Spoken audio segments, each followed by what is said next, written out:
for your help to make sure that these new systems that we're using are used successfully and that Alaskans understand them the best that they can. And so really there was two problems facing a lot of voters in Alaska, one of which was our old closed primary system. If you voted here in the last 20 years in Alaska and you voted in the primary, you were asked what ballot you would like based on your party affiliation.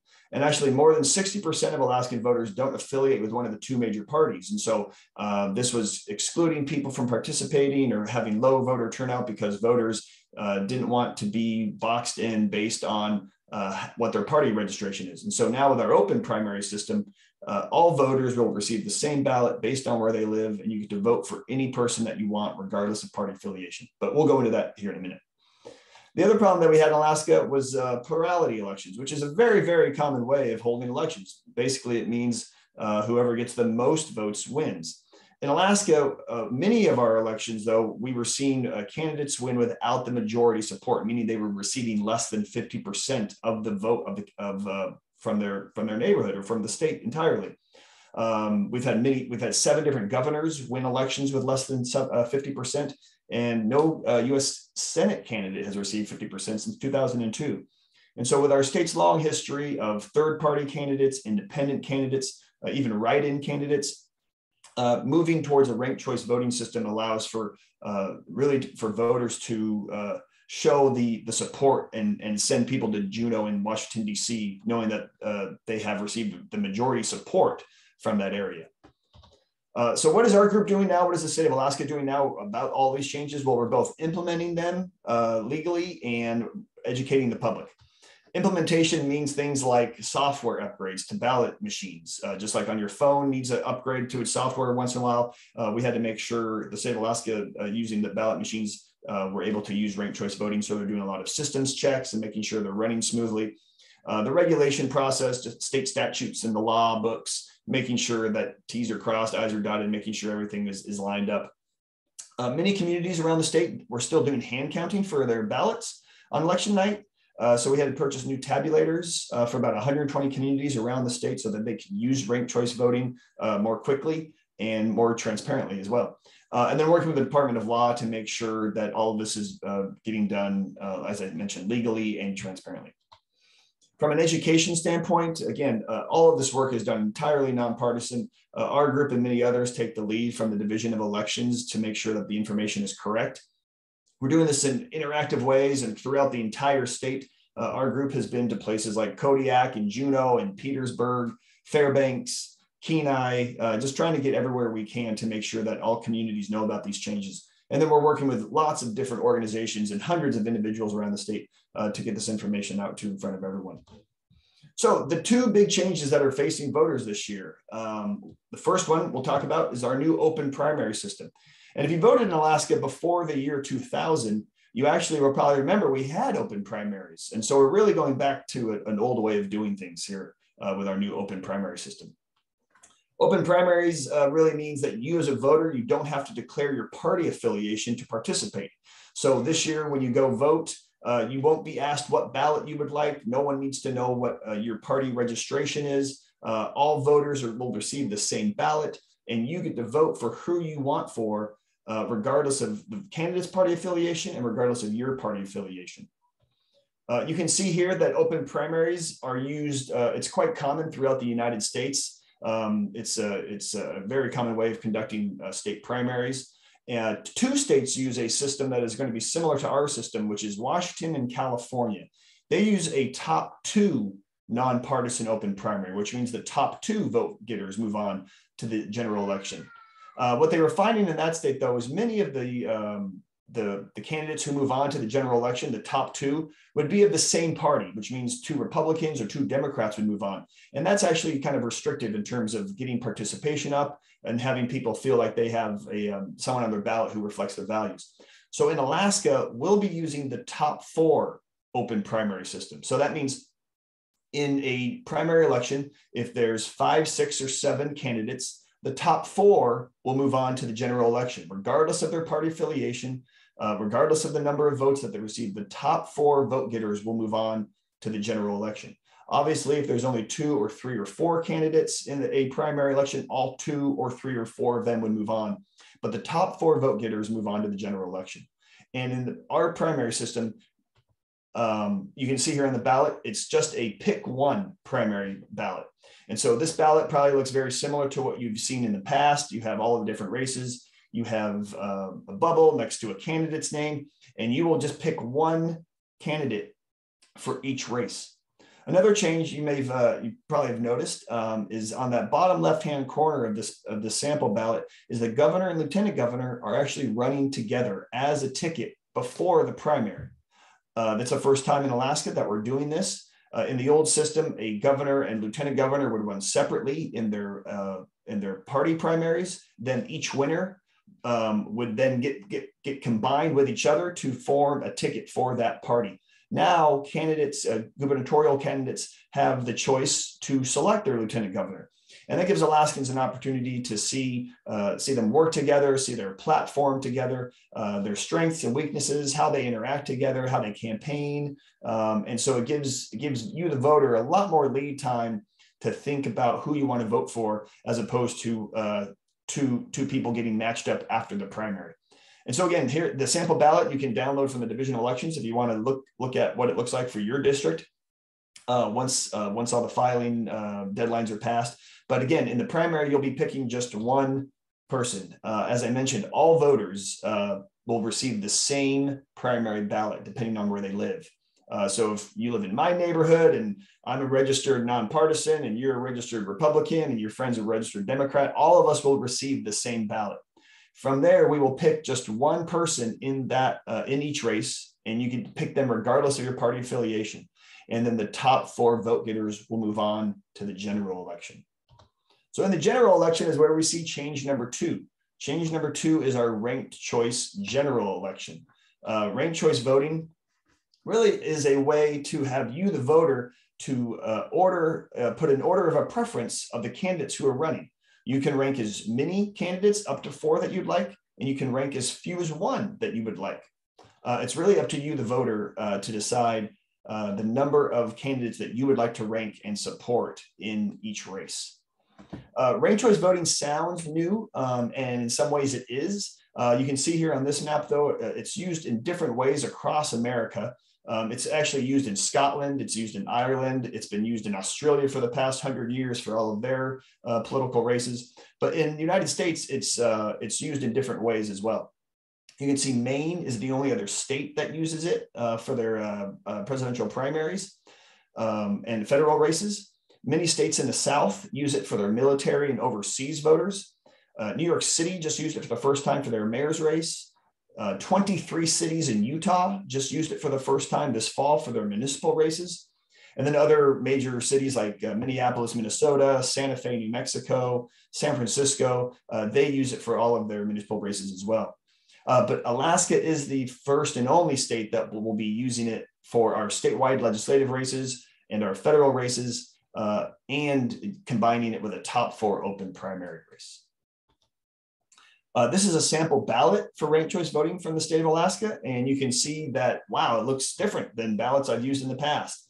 It's got instructions on the top on how to fill it out correctly, and then it has all of the different races below, and it has the candidate's name on the left, and it has columns on the right of all of the different bubbles that you can fill in. And I'll zoom in here in a moment so you don't have to squint your eyes, but it does look different. It does look like it has a lot of bubbles, but you'll see that it's very easy to use. So if we zoom in and we look at the United States Senate race, this was obviously a fake race between bear, moose, eagle, and whale. This person decided to use all 4 of their choices, and they ranked moose first, whale second, bear third, and eagle 4th. And so they filled it out correctly. You can see it's one choice for each candidate, and they gave a first choice, a second choice, a third choice, and a 4th choice. And again, it's up to you as the voter to decide. If you only like one candidate in a race, you only need to rank 1. If you like all 4 in a different way, love it, like it, okay, and they're not my best choice, but I'm going to give them a 4th choice. You can do that as well. You can rank just the first 2 that you like, any combination, but it's up to you, the voter, to decide on how many candidates you would like to rank. And so using your ballot is fairly straightforward. It's kind of a step 1, step 2, step 3 process. Step 1 is to find your top candidate, your #1 candidate, your favorite person you want to show support for, and you fill in the first choice bubble next to their name. If you have a second choice, again, not required though, you just need to make sure that it's different from your first choice. And so if your first choice was moose and your second choice is eagle, just make sure that those bubbles are filled in next to their name in the correct column. And then again, if you have a third and fourth choice that you would like to support, again, not required. It's up to you. Just make sure that it's different than the other candidates that you've already filled in the bubble for. So this is something that we don't recommend doing. And when you're filling out your bubble, you can see here, this is a different race. This is the summer, winter, spring, and fall race. And this person decided, I love winter so much that I'm going to give them all of my choices. I'm going to fill in 1, 2, 3, 4, 5. 5 is usually the fifth choice is allowing for if you have a write-in, but this person decided to just to give winter all of their choices. You would put this in the ballot or in the machine. It would get rejected because with winter being your first choice, it doesn't know who to assign a second choice to. And so it would work for your first choice. Your ballot would count for winter for your first choice, but it wouldn't help winter out in any other way. If winter was eliminated or and we needed to see your second vote for your ballot, we would have no second vote. And so this wouldn't count for anything past winter being your first choice. This is something else that we don't recommend because it will spoil your ballot. You've decided summer, winter, spring, and fall are all equal. You love them all the same. You don't know who to give a second vote or a third vote to. So you give everyone your first choice. Well, you would put this in the machine. It would get rejected because it doesn't know who to assign your first choice to. Just like in any other race, you can't fill in more than one bubble per candidate per choice. And so this would actually spoil this part of your ballot. And so again, recommending that you only put one choice per candidate. And if you don't like any others, leave the rest blank or fill in up to 4, but making sure that one choice per candidate. So how are votes counted? I've said things like first choice, second choice, third choice. Why does that matter and how does it work? Well, if we take our summer, winter, spring, and fall example here for the United States Senate race, let's say that the polls are closed, it's after election night, and we're going to figure out who won this election. Well, as I mentioned, with ranked choice voting, one of the benefits is majority support. And so you show majority support for a winning candidate by getting to that 50% plus 1 vote. Well, how do we do that in a 3 or 4-way race? Obviously, that's very hard to get 50% plus 1 vote in a 3 or 4-way race. And so what we do with ranked choice voting is you eliminate last place candidates and you look at their ballots and you distribute them based on who ranked second. So let me explain. So in this race, you can see winter, summer, fall, and spring. Winter and fall are very close. Winter probably has 34%, fall has 32%. Spring and summer are well behind. But no one reached 50% plus 1. No one reached that 50% black bar there on the graphic. And so what we do is we're going to eliminate the last place candidate, which is summer. And we're going to look at those ballots where everyone ranked summer first. And we're going to look at them and say, who did those people rank second? And so when we eliminate summer, we're going to move those ballots to whoever those people ranked second. And so here we go. And so you can see here, summer is now eliminated. We've moved the ballots to the other candidates who are remaining based on who ranked them second. So winter gained a little, fall gained a little, and spring gained more than the others. But again, no one reached that 50% plus 1 threshold. And so how are we going to make this work? So again, we have to eliminate the last place candidate, which is spring. And we look at everyone who ranked spring first. We say, okay, who did they rank second? We're going to move the ballots to the other candidates now. And anyone who ranked summer first and spring second, who did they rank third? And we're going to move those ballots to the other 2 remaining candidates. And so here we go. Fall gained quite a bit. Winter didn't get quite enough, but fall gained enough to get past that 50% plus 1 threshold. And you can see that it did so. Fall was able to gain that support by earning the support from the other candidates' voters. And that's what's really important about ranked choice voting. Ranked choice voting, we can't declare that winner until all of the votes are in. And that round by round total that I showed you, that will be released to the public so that we can make sure that voters know that their vote was counted, that the counting was done transparently, and we can see how each candidate received support from the other voters as well. As I mentioned, really some of the benefits of ranked choice voting, what it does is it eliminates that spoiler effect. In that four-way race that we've been using as an example, in the past, Winter would have won that race with 34%, even though 66% of the district had voted against Winter, essentially. Now we can make sure that a winner gets the true support of the majority of voters in that district.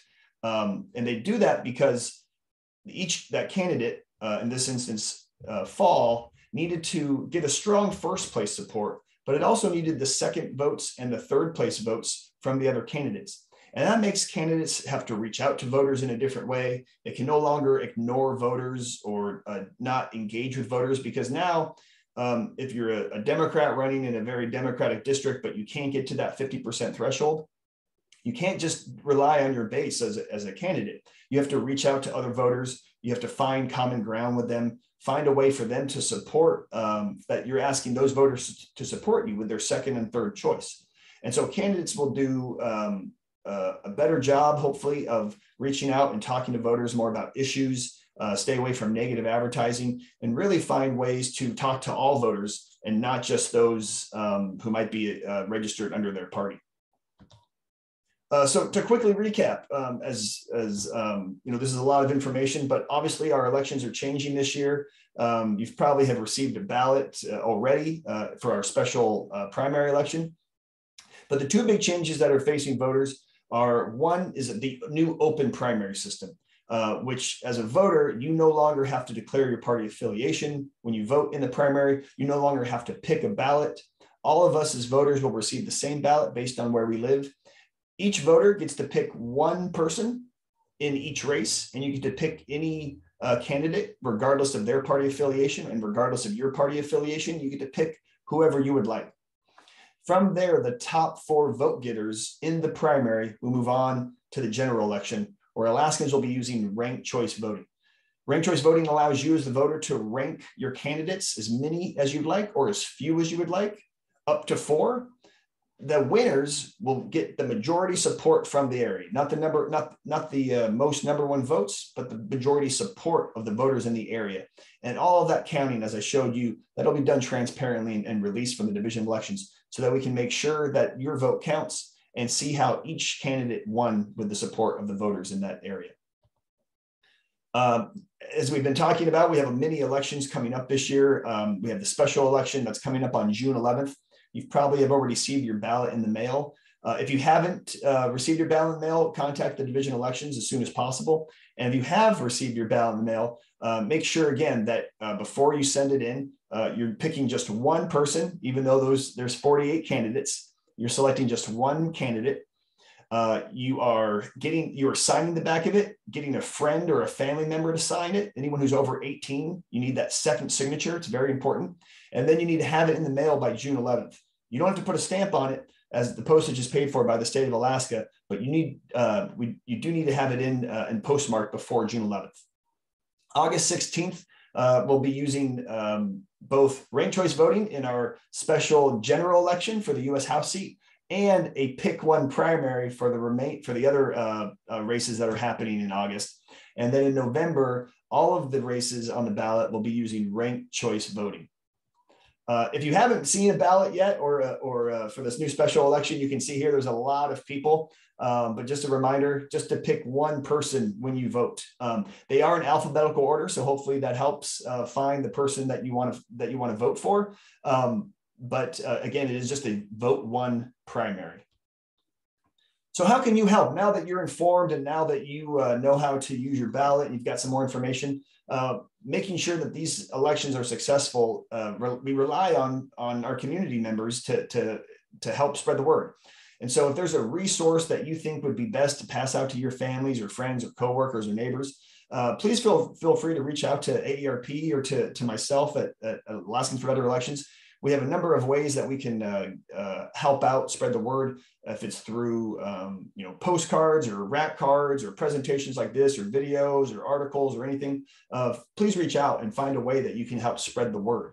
If you have a network, maybe you're part of a Rotary Club or you're part of a community council, a presentation like this, if you know of a group that might like a presentation like this or just needs more information, again, please feel free to reach out. And then you as a voter, how can you share the correct information? We want to make sure that people are spreading the word on social media or on letters to the editor or talk radio, anything that you do to help spread the word. Just make sure that you're using the correct information. The Division of Elections has a lot of information on their website. They have sample ballots you can download and practice with. They have videos, they have FAQs, they have a lot of information. And so does our website at alaskansforbetterelections.com. And so if there is something that you want to help let everyone know about, make sure that you're using the correct information. Thank you again for attending today, and thank you for the time from AARP. Really appreciate the opportunity.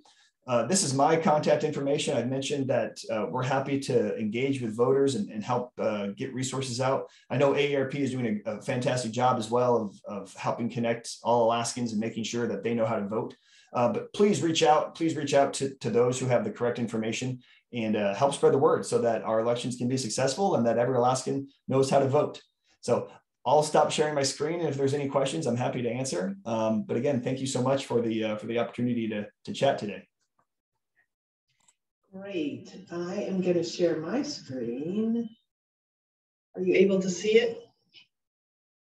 Okay, so that's the AARP voter education website. Sometimes it's a little easier to read than the Division of Elections website. You can also get there, you can go online or you can go by texting 8K votes to 22777 and it'll come up on your phone. So if you're out and about and you have a question, you can do that and it'll come up on your phone. Do we have any questions? I can't actually see because I shared my screen. I can't see if there's any questions at the moment. I know I can figure it out, but do we have any questions from the audience? You can either raise your hand or put your question in chat. The chat box looks like a little bubble that goes above somebody's head and it says chat on it, or you can go to the 3 dots where it says more, and there's a way to raise your hand there. Not seeing any questions. Jason, I have a question. So how does it work if you write in a candidate? Then, so you write in a candidate, then how does it work for the voting? And then how does it work when they're counting? Yeah, it's a great question. Obviously, Alaska has a little bit of history with write-in candidates, and that's why there's space for that.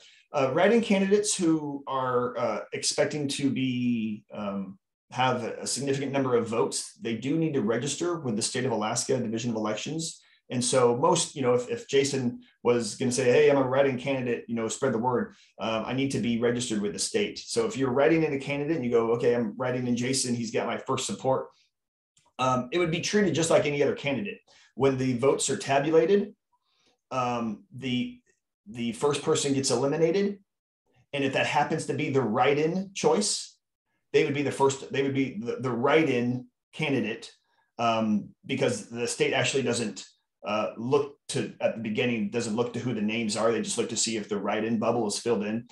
If the write-in candidate is last place, it would be eliminated first. If it's not, again, it's just treated like any other candidate. And so if Jason Grenn is mounting a big write-in candidate campaign, I might end up winning it because I've got all these first choices. I wouldn't be eliminated. So it's treated just like any other candidate. More than likely, though, if it's 4 or 5 votes, 6 votes, something like that in your neighborhood, someone doing a write-in candidate, again, they would just be eliminated first, and then the counting would continue round by round.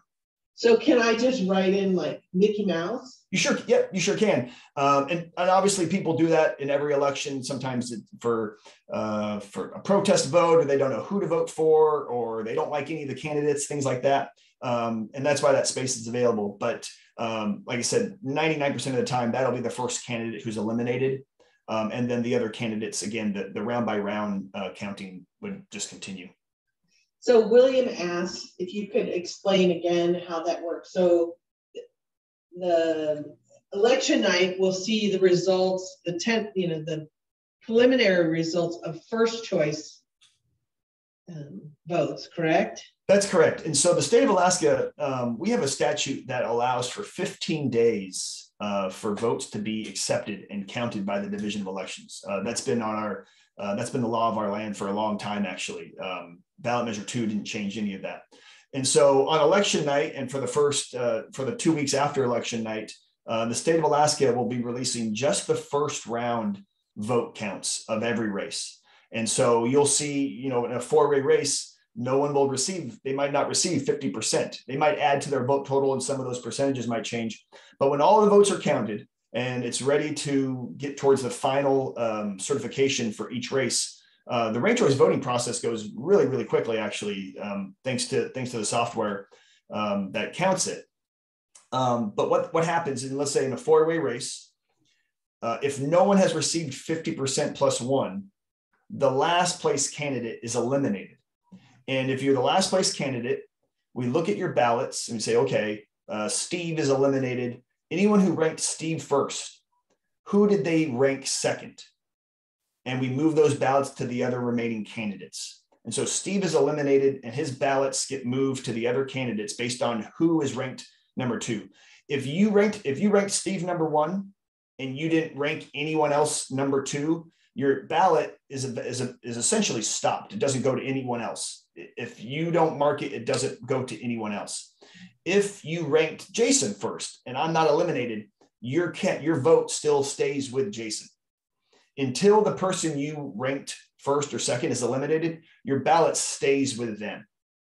And so your ballot will never go to anyone who you didn't mark down, who wanted who to support, and your ballot is never moved to another candidate if your first choice is never eliminated.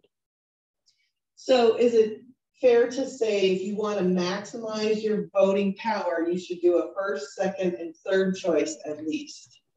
Yeah, we tell people to really support those, only rank those that you want to support. In a 4-way race, if there's only 2 people that you want to give support to, again, as a voter, you should never feel compelled to have to fill out anyone that you don't want to. Personally, there's probably going to be races that I vote for 2 people with ranking, and there might be races I rank all 4. And as a voter, it's up to you to decide how many you want to rank and how you want to show support. It's kind of a new way of thinking in terms of kind of that spectrum of, as I mentioned, maybe I love someone, I like someone, someone's okay, and that 4th person I don't want to rank at all, so I'm not going to give them any support. And so it allows you as a voter to kind of have that nuance of, instead of playing the spoiler effect or like quote unquote feeling, I don't want to waste my vote, or I have to vote for a front runner because I don't want to split the vote. All of that kind of goes away. And so now you as a voter get to decide how you want to support people in a different way. So we also have a question in the question and answer box about voting in person, and if you could just go through the 3 election dates and whether you can vote in person. So the special primary that's coming up, it is essentially an all mail-in voting election. There is a few opportunities to vote in person for that election. If you go to the Division of Elections website, they've got some more information on where and when you can do that in-person voting before June 11th.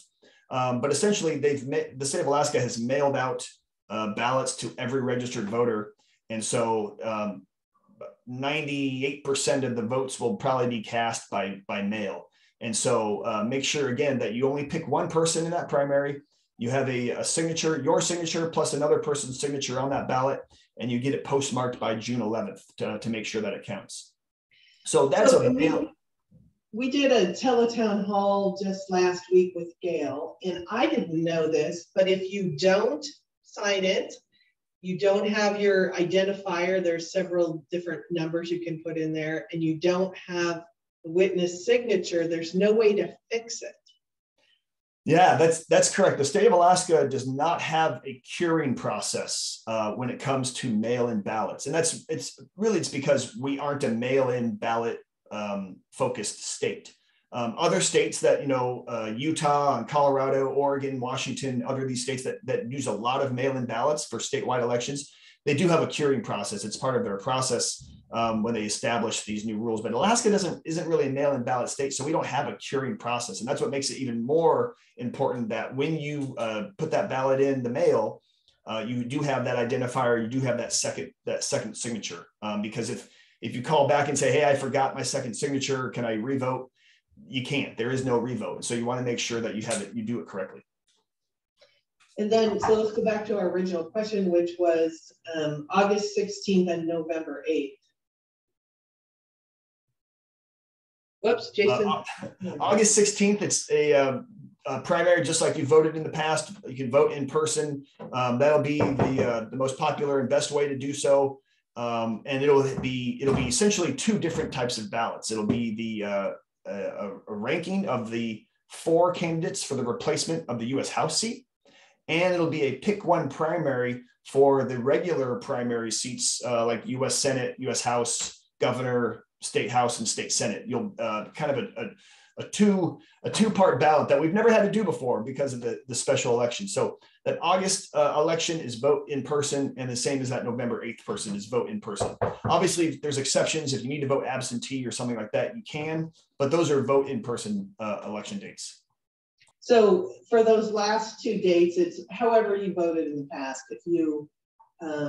If you like to do absentee ballot, you can get it mailed to you, but you do have to do it every year. You have to sign up to have it sent to you every year, correct? That's correct. The state of Alaska, again, doesn't keep anyone on a consistent roll. They ask you to submit that information so they can keep the best they can clean records of voting. And then we have another question. Can you explain again about the special election, the special primary and special general election, and why we're having that, and yes, what we're electing people to do? Yeah, the special election that we have that's going on right now. This is the replacement seat. When Congressman Young unexpectedly passed away, we have to replace him for the rest of his term, and so we have a replacement seat for about a 5-month term. It'd be September through January. We're picking that replacement seat in this special election. So in the special primary, we have a lot of candidates. There's about 48 candidates. You pick just one person, you put that in the mail. That election night is on June 11th. The top 4 vote getters in that special primary election will be on the ballot in August. And that'll be a rank of the top 4.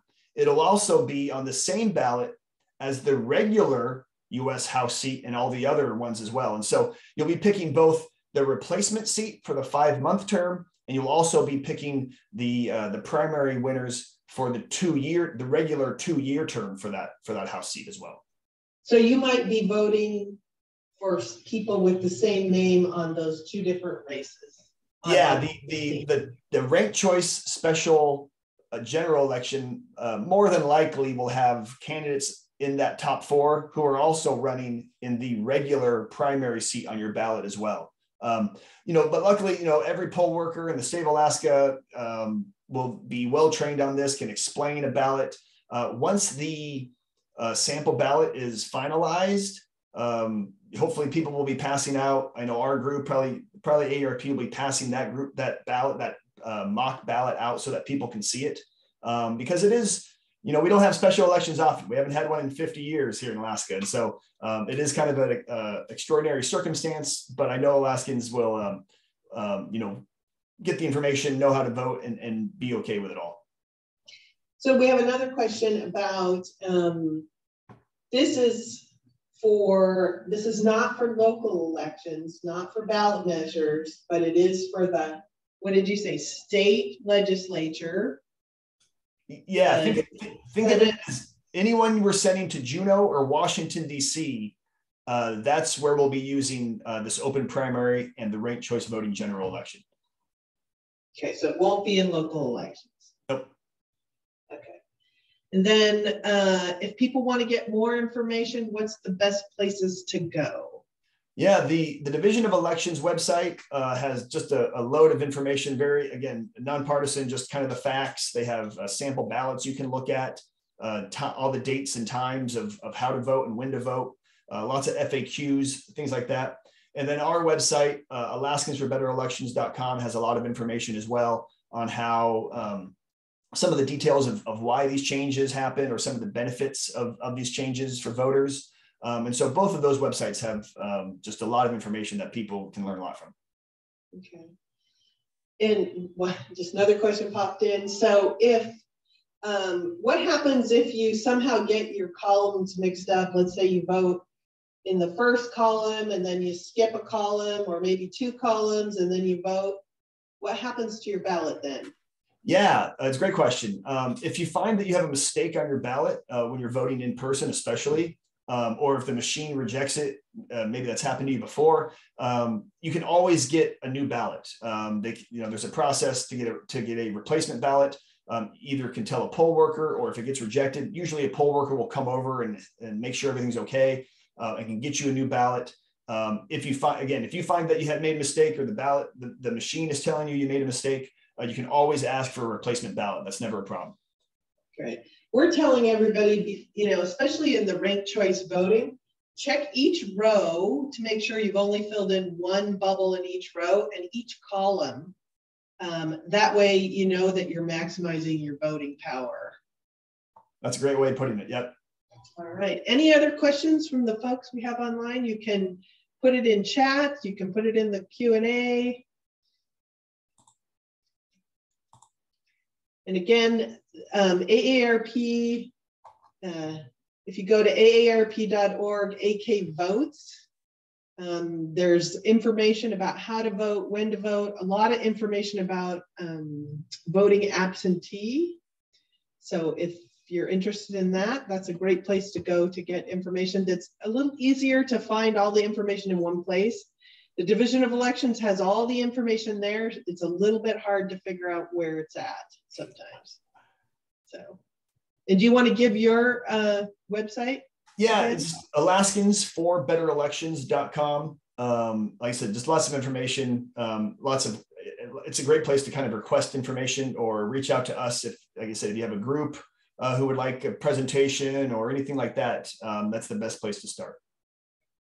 And I'll just put in a pitch to AARP Alaska. We have about 7 volunteers now who are doing presentations in their community, to their local church groups, to their clubs.